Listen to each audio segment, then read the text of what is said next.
You're most welcome to this talk. Now, yesterday we did an interview on Deutsche Welle television, and quite a few of you noticed the injection technique which was being used. Let's take the three examples that there were on that interview yesterday that we did with Deutsche Welle TV. Now, here we go. So we see the needle going in, no aspiration, and the plunger going straight in. In slow motion, needle goes in, no aspiration.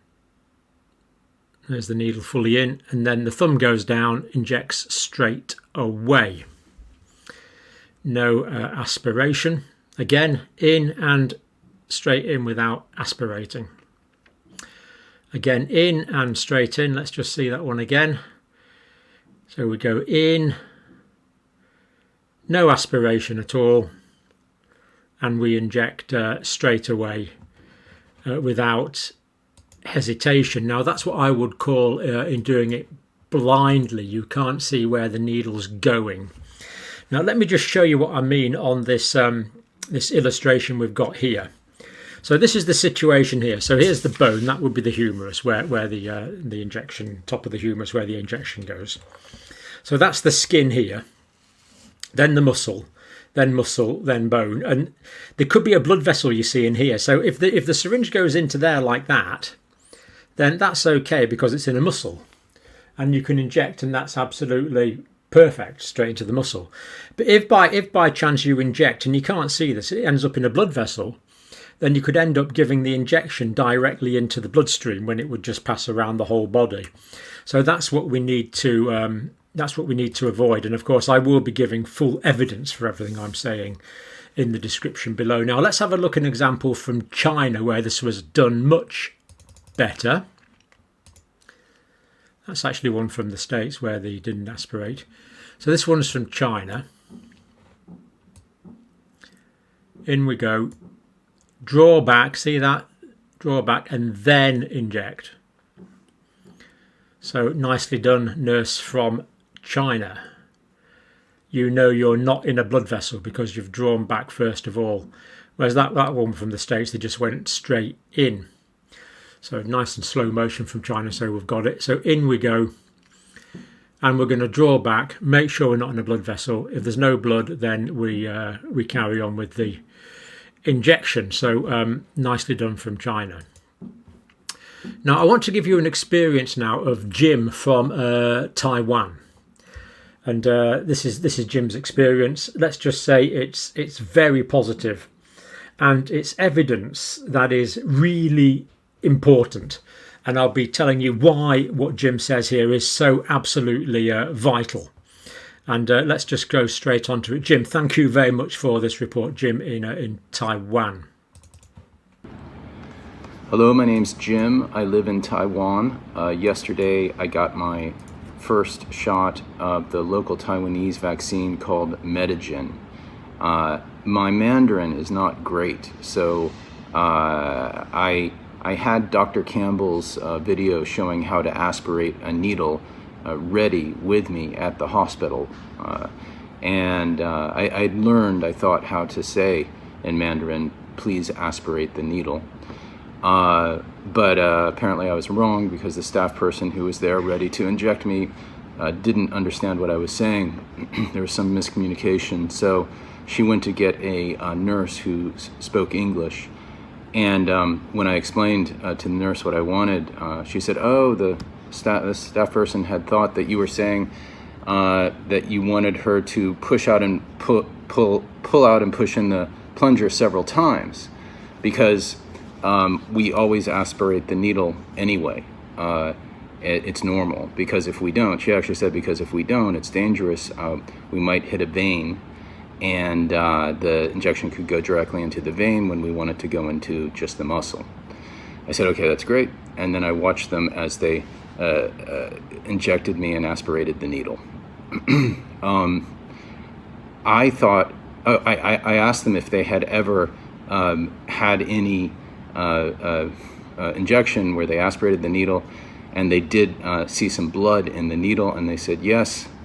They said, they indicated several times. They didn't give a precise number. I asked them 1 in 100, 1 in 500, or they just said, they said it's not common at all, but but several times.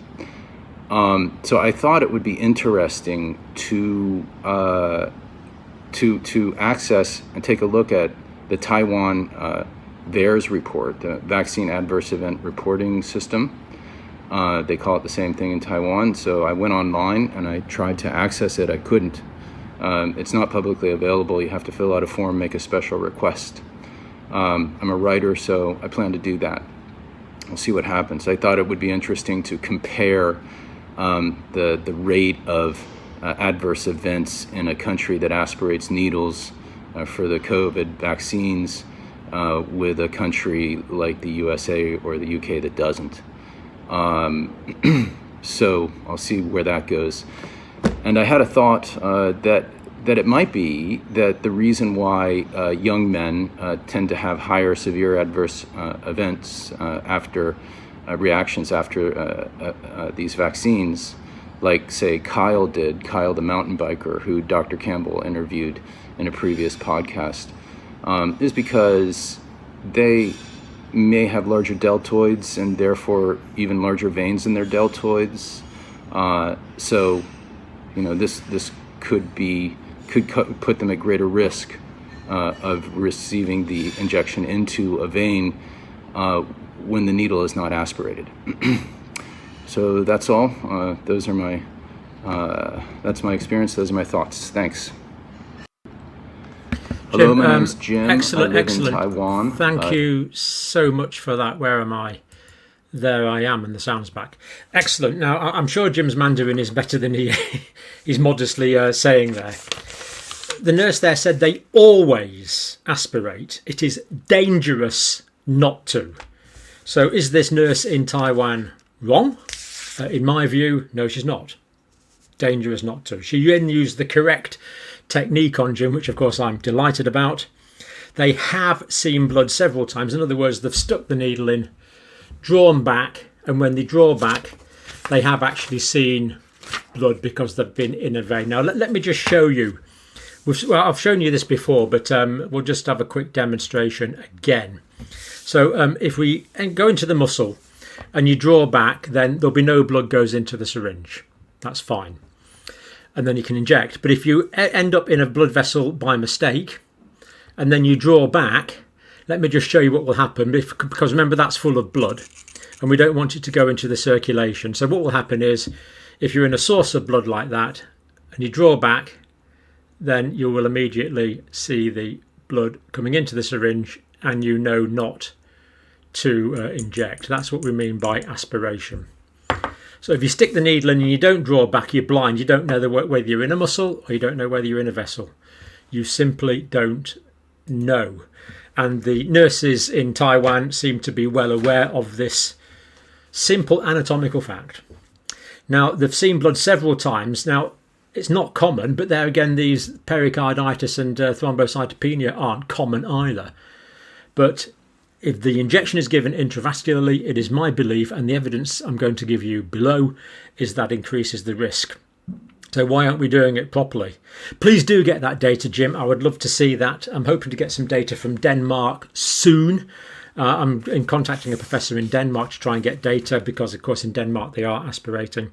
If you can get that data, Jim, from Taiwan, we can do a comparison. That would be brilliant. Jim is quite right. If you work out a lot, your deltoid muscles are going to get bigger. The muscles, of course, use a lot of oxygen. They use a lot of glucose. They produce a lot of carbon dioxide. They have to get rid of the waste products. So what do you think happens? The blood vessels grow in size as well. This is not really complicated neurosurgery. This is very basic anatomy. And as well as that, in young men that are particularly prone to pericarditis or young women that are particularly prone to thrombocytopenia, thrombosis, after the adenovirus vector vaccines, there could be other factors as well, such as, I suspect, hormonal factors. Now, Jim also sent me a link to a video from Taiwan, so let's play that now.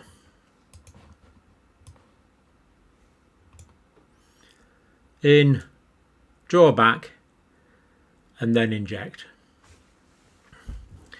What is so hard about that? Nothing at all. So in they go. Draw back, Make sure there's no blood, and you can see the needle's nicely stabilized on the patient's arm as well. So it's not jiggling about. This idea that it hurts more than the needle jiggles about is just bad technique. That needle is perfectly stable because the injector's arm is stabilizing the syringe against the patient's skin, which is the 100% correct way to do it. Perfectly stabilized needle with the fingers while the other hand draws back. And if you look while she's doing that, because that hand is stabilizing it, there's no waggling around of the needle. Beautiful technique, absolutely perfect, exactly the same way I would do it myself. So excellent, and congratulations to that clinician and indeed that patient who got it done perfectly correctly. Just another example here. This one actually is from England. In we go, draw back and then inject. Let's just see that again. So drawing up, in, stabilising. Can you see the way her fingers are balanced against the patient's arm there like that? That's the correct way to do it. Leaves the other hand free for the aspiration and then is able to inject. So congratulations, nurse from England, for doing that the correct way. That's exactly how I've been teaching student nurses to do it for many years, for decades in fact. Now, let's get an experience now from Christopher. And to tell you the truth, I think Christopher's experience was fairly good, but I can't quite remember. So let's just watch Christopher's experience, listen to Christopher's experience now. Thank you, Christopher. Hi, Dr. Campbell. My name is Chris. Currently in California, Los Angeles, United States. And it's October 31st. I love your channel. It's very informative, and I feel like it's a really great scientific and unbiased view of crazy times we're having. But I wanted to share one of my experiences. I work in the film industry. We are very, very, very concerned about the coronavirus, and we take it very seriously. We have pretty strict protocols that we go by. And so we're continuously tested, and they're having some mandates for vaccines. So I am fully vaccinated, and about 4 days ago, I received my booster shot.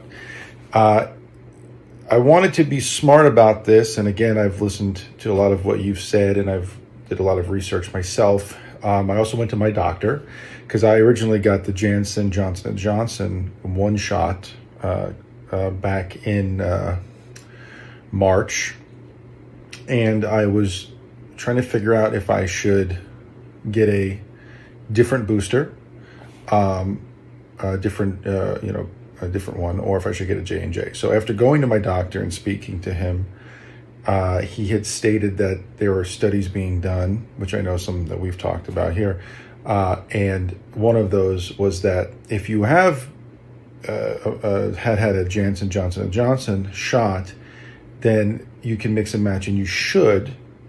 And his recommendation was Moderna. So last Wednesday, I scheduled an appointment. I could not get one through my doctor's office because of they didn't have the recommendation yet from their offices, even though it was you were able to do it other places. So I went to my local CVS, and I made an appointment.